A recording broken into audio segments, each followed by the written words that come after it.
ನಮ್ಮ ಪ್ರೀತಿಯ ಅಭಿಮಾನಿಯವರಿಗೆ ನಮಸ್ತೆ. ಬರ್ರಿ ನೀಲ್ಕಾಯಿ ತಿನ್ನಕತ್ರಿ, ಮಾವಿನಕಾಯಿ ತಿನ್ನಕತ್ರಿ. ಆ ತಾಯಿ ಆಶೀರ್ವಾದದಿಂದ ನಮಗೇನು ಕಮ್ಮಿ ಇಲ್ಲ ನೋಡ್ರಿ, ಎಲ್ಲ ಶ್ರೀ ಸಂಪತ್ತದ. ಏನು ಬೇಕು ಮಾಡ್ದೆ ನಮ್ಮ ಮನೆ ಸ್ಟಾಕ್ ಇರ್ತಾರೆ ತಿನ್ಲಕ್ಕ.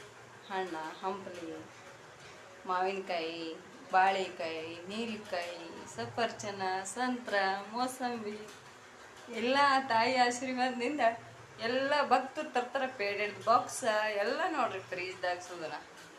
ನಮಗೇನು ಕಮ್ಮಿ ಇಲ್ರಿ ಆಕಿನ ಆಶೀರ್ವಾದದಿಂದ. ಆ ತಾಯಿ ದೊಡ್ಡ ಶಕ್ತಿ ಅದ ನಮಗೆ. ಆ ತಾಯಿ ನಮಗೇನು ಕಮ್ಮಿ ಬೀಳ್ಬಿಡ್ಸಲ್ಲ. ಎಲ್ಲ ಸ್ಟಾಕ್ ಇರ್ತಾವ್ರಿ ಮನೆಗಳದಾಗ. ಮೈಸೂರು ಪಾಕ ತಿಲ್ಲಕ್ಕೆ ಎಲ್ಲರಿಗೆ ಯಾರ್ಯಾರು ಕಮೆಂಟ್ ಮಾಡ್ತಾರೆ ಅವ್ರಿಗೆ ಮತ್ತೆ ತಿಲ್ಲಕ್ಕೆ ಕೊಡ್ತೇವೆ. ಕಮೆಂಟ್ ಮಾಡ್ಲಾರ್ದವ್ರಿಗೆ ಸಿಗೋದಿಲ್ಲ.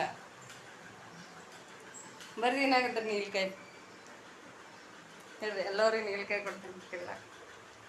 ನಮ್ಮ ಪ್ರೀತಿಯ ಅಭಿಮಾನಿಯವ್ರಿಗೆ ಆ ತಾಯಿ ಹತ್ರ ಶಕ್ತಿ ಭಾಳ ಇರತ್ತೆ ರೀ. ಆಕೆ ಏನೋ ನಮಗೆ ಕಮ್ಮಿ ಮಾಡಂಗಿಲ್ಲ. ನಂಬಿ ನಡೆದ ಭಕ್ತರಿಗೆ ಏನು ಕಮ್ಮಿ ಮಾಡಿಲ್ಲ ಆಕೆ. ಆ ತಾಯಿ ನಂಬಿಕೆ, ವಿಶ್ವಾಸ, ಮನುಷ್ಯನಲ್ಲಿ ವಿಶ್ವಾಸ ಭಾಳ ದೊಡ್ಡದಿರ್ತದೆ. ನಾವು ಎಷ್ಟು ವಿಶ್ವಾಸ ಇಟ್ಟು ನಡಿತೇವೆ ಆಕಿನ ಮ್ಯಾಗ, ಎಷ್ಟು ಭಕ್ತಿ ಇಟ್ಟು ನಡಿತೇವೆ, ನಮ್ಮ ಭಕ್ತಿ ಆಕಿನ ಶಕ್ತಿ ಯಾವಾಗಲೂ ನಮಗೇನು ಕಮ್ಮಿ ಮಾಡಲ್ಲ. ನಮ್ಮ ಸಂಸಾರದಾಗೆ ಪೂರ ಹಚ್ಚಿಗಿಟ್ಟಾಳಾಕಿ. ಆಕೆ ನಟ್ಟಿ ಶಕ್ತಿ ಯಾರ ಹತ್ರ ಐತಿ